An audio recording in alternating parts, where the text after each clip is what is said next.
와이스트릿이 이제 여의도에다가 조금 스튜디오 폼 조금 나는 그런 스튜디오를 이제 드디어 만들었는데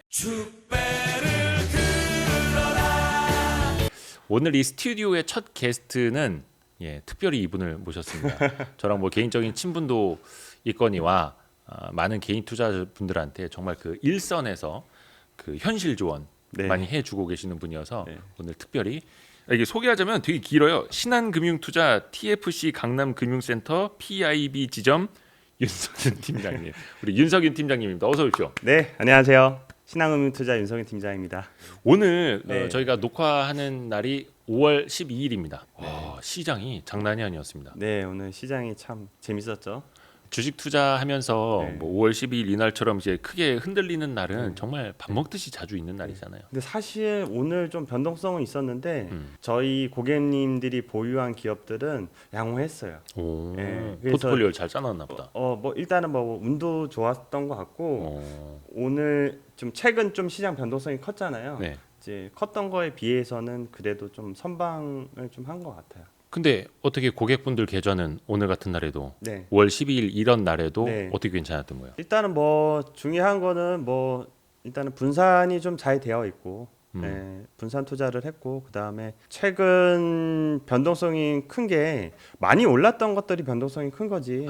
사실은 그 좀 바닥에 있었던 기업들은 뭐 그렇게 변동성이 오히려 사실은 어제 같은 경우도 시장 하락이 있었는데 5월 11일 지수는 하락했지만은 코스피 같은 경우는 상승 종목과 하락 종목이 거의 비슷해요. 물론 코스닥은 하락 종목이 더 많지만은 지금 종목별로 좀 차별화가 좀 심해지는 장이라서 이제 지수 관련된 기업들은 변동성이 크지만 뭐 다른 기업들 같은 경우는 오히려 좀 뭐 수익 상승하는, 그러니까 지수가 빠지지만은 상승하는 어떤 그런 상황이 지금 나오고 있는 거죠. 지난번에도 보니까 이제 시총 상위 대형주들이 좀 많이 빠지면서 네. 지수가 좀 하락이 됐었던 면도 있고 확실히 좀 이번 시장에서 사람들이 차익 실현 욕구를 좀 많이 느끼고 있는 것 같아요. 아무래도 지수도 좀 고점 부근이고 그다음에 주도주였던 섹터들이나 기업들이 사실 부담스러운 위치는 맞으니까 아무래도 그런 심리적으로 그런 부분은 작용한 것 같습니다.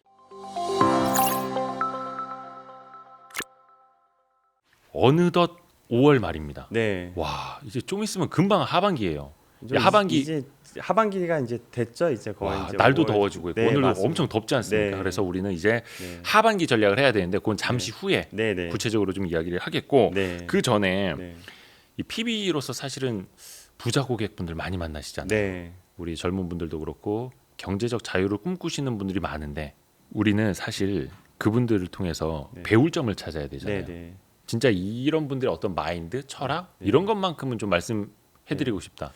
일단은 뭐 이제 뭐 부자 뭐 이런 것도 있지만 기본적으로 뭐 투자자로서 또 혹은 또 뭐 또 투자의 한 축인 주식 시장에서 이제 살아남는 것들이 좀 중요하거든요.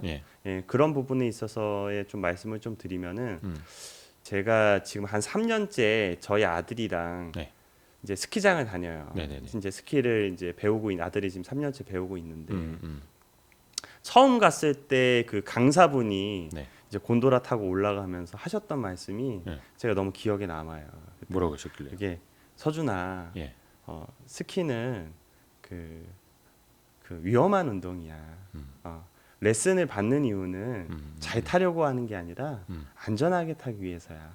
안전하게 타는 게 잘 타는 거야. 이제 그 말씀을 주시는데 저는 지금 뭐 최근 작년부터 이제 주린이 뭐 혹은 일반 투자자 분들이 이제 많이 시장에 관심을 갖고 이제 들어오셨는데 이제 어떤 종목이라든지 산업 이런 것들보다도 제가 누차 말씀드리지만 중요한 게 기본적인 어떤 자세, 마음 뭐 이런 것들이거든요. 그래서 그런 거 자세나 마음가짐 자체가 어떻게 갖고 투자를 하는 게 되게 중요한 것 같아요. 그러니까 여기 강사님께서 말씀하신 것처럼 주식시장 자체가 변동성이 매우 커요. 그렇죠, 기본적으로. 매우 크기 때문에 기본적으로 내가 어떤 마음을 갖고 하는지가 되게 중요한데 그게 준비가 안 되어 있는 상태에서 한다라고 하면은 뭐 수익이 나셨다고 하더라도 그걸 온전히 지키기는 어려울 것 같아요. 그래서 일단은 중요한 게 이제 변동성에 대해서 이해를 해야 되죠. 물론 이제 주식시장에 대해서 이해를 해야 되고 음. 그다음에 시장은 이렇게 변동성이 있다라는 거에 대해서 이해를 해야 되는 거죠. 이 변동성이라는 거는 위로 올라가면 상승이고 아래로 내려가면 하락인 거잖아요. 예. 주식시장은 늘 변동성이 있는 거고요. JP 모건이 그랬잖아요. 주식은 늘 오르내린다라고 했지.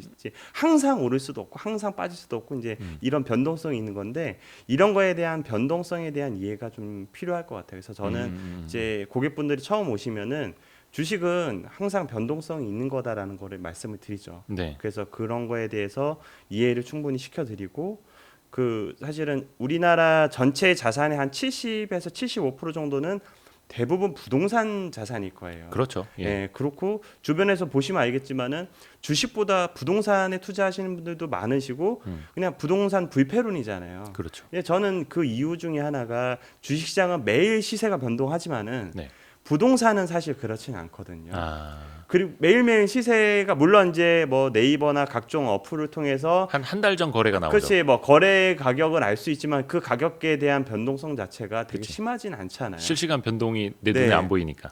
그리고 거래가 그렇게 많이가 되는 것도 아니고 일부 몇 개 거래 가격이 거래가 되면 이제 그게 이제 기준가가 그게 되고. 이제 기준가가 되는 거고 혹은 내가 산 거보다 뭐 최근에는 그런 경험은 없으셨겠지만은 네. 빠지더라도 부동산 같은 경우는 안 팔아요. 아, 그렇죠. 안 팔죠. 예. 그냥 내 눈에 보이는 거고 아예 그냥 눌러서 살지.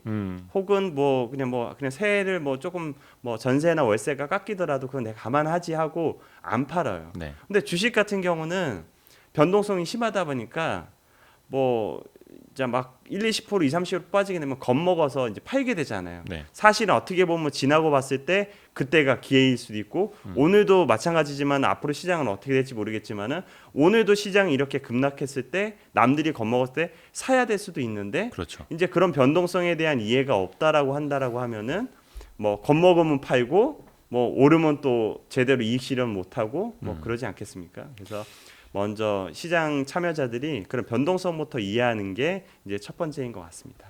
이제 막 깨닫고 계실 것 같아요. 네. 그런 변동성에 대해서는. 네. 그리고 저는 이제 친한 사람들, 네. 이런 변동성에 대해서 이제 못 견뎌하는 사람들한테 그런 얘기하거든요. 네. 아니 그렇고 그냥 국채 사라고. 지금 우리나라 국채 10년물 수익률이 네. 2%가 넘는다고. 네. 얼마나 좋냐. 네. 우리나라 뭐 망하질 않으려니까. 네. 이제 그런 마인드라면 사실 주식 투자를 하는 것보다는 차라리 그게 낫다. 저는 그렇게 애둘러서 표현을 그냥 하고 만약에 있고요. 그 변동성에 대해서 본인이 많이 힘들다라고 하면은 투자에 대해서 생각을 좀 해봐야 되고 다른 쪽 대안을 좀 생각해 보시는 게 많습니다. 이 시장은 변동성을 잘 이해하면 너무 좋은 시장이지만은 변동성을 잘못 이해해서 매일 하루하루가 힘들다라고 하면은 그건 오래 지속적으로 할 수가 없거든요. 그리고 또 본인이 심리적으로 본업에도 또 뭐 차질이 생길 수도 있고 하기 때문에 제일 중요한 것 같아요. 맞아요. 주식시장에서 변동성에 대한 이해.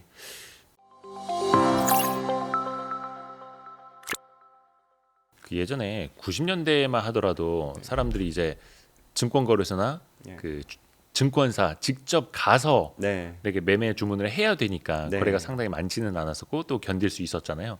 2000년대 들어서는 이제 PC 네. 앞에서 할 수 있었고 근데 또 반대로 생각해 보면 PC가 없는 곳에서는 또 매매를 잘 못하게 되니까 어쩔 수 없이 견디게 됐는데 이제는 누구나 이 손바닥 안에 다 있으니까 실시간으로 계속 쳐다보게 되니까 그래서 더 힘들어진 것 같아요. 문제 이게 사실은 우리가 정말 잘 아는 이 워렌 버핏 책상이라고 해서 네이버나 구글에 예. 쳐보면 사진 나오는데 예. 신기한 게 PC가 없어요. 네. 그 신문 보고 막 노트북도 하다못해 노트북도 없어요. 신문 보고 계시고 예. 있는 거는 전화기 하나 딱 있는 예, 거죠. 예, 물론 워렌 버핏한테는 아주 알짜의 어떤 뭐 그런 정보들이 투자 관련된 올라가겠죠. 예, 것들이 보고서들이. 이제 따로 오고 뭐 직원들이 있게 하겠지만은 뭐 그 정도까지는 아니더라도 일단 첫 단추를 잘 낀다라고 하면은 이렇게 시장이 변동성이 큰다고 해서 매일매일 시세를 볼 필요는 없죠. 그래서 그렇죠. 제가 처음에 이제 고객분들이 오시면 변동성에 대한 설명을 좀 드리고 두 번째 드리는 말씀이 싸게 사야 된다. 라는 말씀을 드리거든요. 예, 저는 제 개인적으로 되게 좋아하는 분이 이제 세스클라만의 예. 또 안전마진이라는 어떤 책도 되게 네. 인상 깊게 봤었는데 그거 되게 진리인 것 같아요. 그러니까 어떤 자산이든 싸게 사는 게 중요한 거예요. 일단은 그런 부분에 있어서 그래서 그 말씀을 드리는 게 비싼 자산 말고 싼 자산들을 계속 살려는 노력들을 하셔야 됩니다라고 말씀을 좀 드리거든요. 내가 고점 부근에 사면은 변동성이 클 때 그만큼 더 불안한 게 심하지만은 그렇죠. 내가 어떤 이 기업이라든지 다른 투자 뭐 부동산도 마찬가지고 일단은 처음부터 좀 이기는 싸움을 하려고 하면은 이순신 장군처럼 네.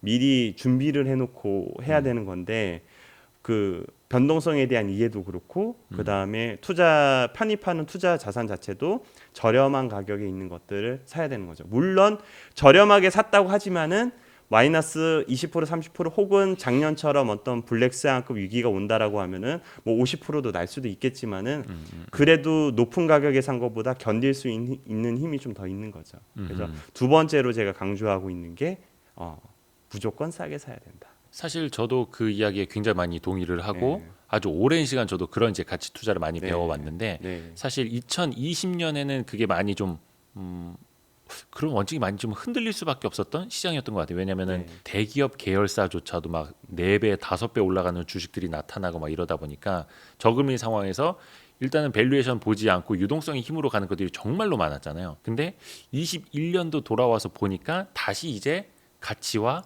가격을 봐야 되는 시장 이렇게 되고 있는 거죠. 영원한 게 없는 것 같아요. 사실은 뭐 소위 얘기하는 뭐 가치주도 그렇고 성장주도 그렇고 그 가치주 성장주를 뭐 이분법적으로 생각하고 그걸 명확하게 구분하는 것도 매우 어려운 거고 근데 이제 기본적인 투자 원칙과 그런 소신은 이제 쉽게 바뀌면 안 되는 것 같아요. 예를 들어서 말씀하셨지만은 미스터 마켓 시장은 예측을 할 수가 없어요. 우리가 아무리 예측하려고 노력한다고 하더라도 아주 수많은 변수들이 있기 때문에 그 미스터 마켓 그 아주 그 변동성이 크고 아주 이 괴팍한 이런 곳에서 살아남으려고 하면은 말씀하신 것처럼 그런 소신은 갖고 있어야 되는 거예요. 결국은 기회가 오거든요. 물론 뭐 내가 투자 안 한 혹은 뭐 같이 투자를 하셨던 분들이라고 하면은 성장주가 날아갈 때 매우 소외되어 있었지만은 지난해 힘들었죠. 그렇죠. 가치 투자자들. 근데 결국은 기다리다 보면은 또 그 기다린 대가가 또 결국은 오거든요. 신기하더라고요. 참. 예. 예. 그 믿음을 갖고 가는 게 좀 중요하다라고 저는 생각을 합니다.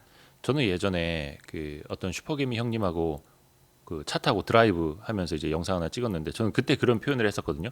내 차선이 막히니까 자꾸 옆 차선으로 좀 바꿔보고. 네. 근데 내가 원래 가던 차선이 네. 더 먼저 가게 되고 막 진리예요. 또 화나고 야 이게 머피의 때에 법칙인가. 따라서는 그게 짧게는 예. 짧은 기간에는 그게 맞을 수도 있어요. 차선을 바꿔서 하는 게 할 수 있지만은 길게 논다라고 하면은 어차피 목적지까지는 가는 거고. 보러 가도 서울로만 가면. 예. 그리고 목적지를 사실은 꼭 빨리 가야 될 필요성은 없어요. 결국은 뭐 내가 직장 일도 그렇고 사업도 그렇고 투자라는 것도 그렇고 어차피 오래 지속적으로 할 수 있어야지 상당한 결실을 볼 수 있는 건데 이제 결국은 빨리 가려고 하면은 그만큼 실수를 많이 하거든요. 그리고 가는 과정 자체가 좀 즐거워야지 결국은 저희가 투자 수익률도 중요한 거지만은 저 인생 수익률, 행복 수익률도 중요한 거잖아요. 그러니까 그런 부분에 있어서는 그런 것들 늘 생각하면서 이제 그 투자를 해야 되겠죠. 저희 냉PGA 했지만은 냉PGA. 예. 저희가 요새 골프를 치잖아요. 네네네. 골프 치는데 정말 하지 말아야 될 게 네. 멀리 치려고 세게 급하게 치는 게 이게 최악이잖아요. 제 속된 말로 이제 조진다고 하죠. 그러니까 근데 그러다 이제 멘탈 나가고. 맞아요. 근데 힘을 빼고 정상적인 스윙을 천천히 하다 보면은 그 궤도가 정상적으로 나와. 힘은 많이 안 들어가더라도. 근데 힘을 많이 주는 순간 그 궤도에서 그 스윙 궤도가 벗어나 버리잖아요. 투자도 결국은 똑같은 것 같아요. 그러니까 조급함을 제일 버려야 될 경계의 대상인 것 같아요. 그러니까 참 힘을 빼고 메커니즘대로 해야 되는데 네. 힘이 들어가는 순간 네. 내가 준비했던 모든 것들이 이제 망가질 수 있는. 기계적으로 하는 훈련을 해야죠. 기본적으로 사람 본성 자체는 이 투자를 해서 돈을 벌기 어려운 본성을 갖고 있잖아요. 네. 그런 것들을 좀 역행하려고 하는 기계적인 훈련이 이렇게 지속적으로 반복이 된다라고 하면은 결국은 이제 투자 성과로 그런 것들이 쌓이겠죠. 언젠간 슈퍼개미 우리 그 냉철 TV 박홍일 네. 형님도 골프를 많이 하고 있는 게 어떻게 보면 또 이제 본인 멘탈 관리하고도 조금 연관이 있더라고요. 조금이라도 아마 매일 하실 거예요. 예. 또 멘탈. 예. 그죠, 이제. 그러니까 본인이 목표로 하는 그 수준까지 가려고 꾸준히 하실 스타일에 뭐든 하시면 끝까지 하실 분이기 때문에. 그거를 저는 많은 분들이 좀 배우셨으면 좋겠어요. 예, 그 골프 치시는 분들도 많이 그런 부분을 골프에도 적용하고 투자에도 적용하고 뭐 일상 생활에도 적용하면 결국은 진리는 다 통하게 돼 있잖아요. 예, 그런 진리는 것들은, 통한다. 예, 그래서 그런 것들 많이 배우셨으면 좋겠습니다. 그렇죠. 지나고 나서 보면 또 이제 5월 11일, 12일 네. 같은 시장은 네. 우리가 작년 9월, 10월 네. 또 올해 2월, 3월에 겪었던 그냥 네. 단기간 흔들리는 그런 네. 시장일 수도 있을 것 같고. 네. 그래서 지금처럼 흔들릴 때 또 중요한 것 중에 하나가 제가 이제 세 번째로 말씀을 좀 드리는 게 네. 분산 투자예요. 예, 포트폴리오 너무 식상한 얘기일 수도 있지만은 저는 특히나 전문 투자자가 아니고 일반 투자자 분들이라고 하면은 분산 투자는 꼭 하셔야 된다고 생각을 해요. 이게 이 포트폴리오라고 해서 네. 뭐 잘 아시겠지만 그 해리 마코이치가 네. 포트폴리오 이론으로 노벨상을 수상하셨잖아요. 이거 사실 노벨상 10번을 수상해도 저는 그 부족하지 않다라고 생각을 하거든요. 이게 단순한 게 결국은 계란은 한 바구니에 담지 말라 이거거든요. 그래서 거기에 복잡하게 그 50페이지 논문에는 여러 가지 뭐 상관계수라는 어려운 단어부터 뭐 있지만은 이제 저는 그렇게 생각을 해요. 이게 시장도 예측을 할 수도 있지만은 뭐 인간은 여러 가지로 뭐 취약한 동물이기 때문에 아무리 그 내가 그 노력하고 그 확률적으로 그걸 뭐 성공하려고 아주 신중하게 했다고 하더라도 그게 틀릴 수도 있거든요. 네. 근데 그게 집중 투자가 되어 있다라고 하면은 데미지가 크잖아요. 그래서 그런 부분에 있어서 그런 것들을 여러 개 이렇게 투자를 해놓는다는 것 자체가 기본적으로 전략적으로 되게 좋을 것 같고 저희가 그 전투에서는 좀 패배를 하더라도 전쟁에서는 이겨야 되잖아요.